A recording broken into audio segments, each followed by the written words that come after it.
La bataille de Verdun, qui s'est déroulée de février à décembre 1916, a été l'un des affrontements les plus dévastateurs de la Première Guerre mondiale, marquant un tournant crucial dans le conflit. Cette bataille, située dans le nord-est de la France, opposait les armées françaises et allemandes dans un combat acharné pour le contrôle de la ville de Verdun et de ses environs. Contexte historique de la bataille de Verdun.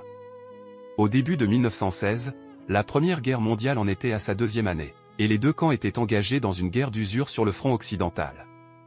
Les Allemands cherchaient à briser l'impasse en lançant une grande offensive contre les positions françaises à Verdun, dans l'espoir de saigner à blanc l'armée française et de forcer une victoire décisive. Préparatifs et objectifs stratégiques.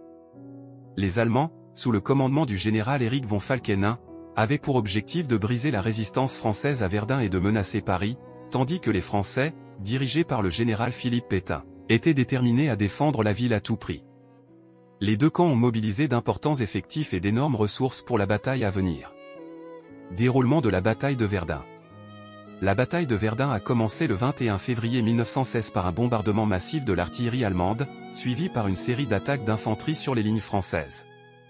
Les combats se sont rapidement intensifiés, avec des assauts répétés des deux côtés et des pertes humaines considérables.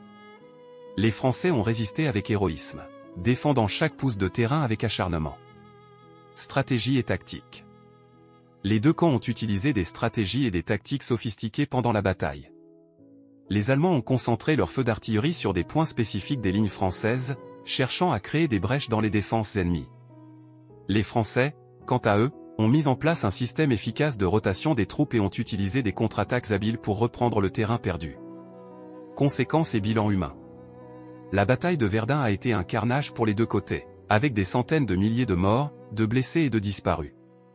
Les villages et les champs de bataille autour de Verdun ont été dévastés par les bombardements et les combats, laissant derrière eux un paysage lunaire de ruines et de destruction.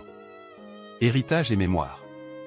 La bataille de Verdun a laissé un héritage durable dans l'histoire de la Première Guerre mondiale.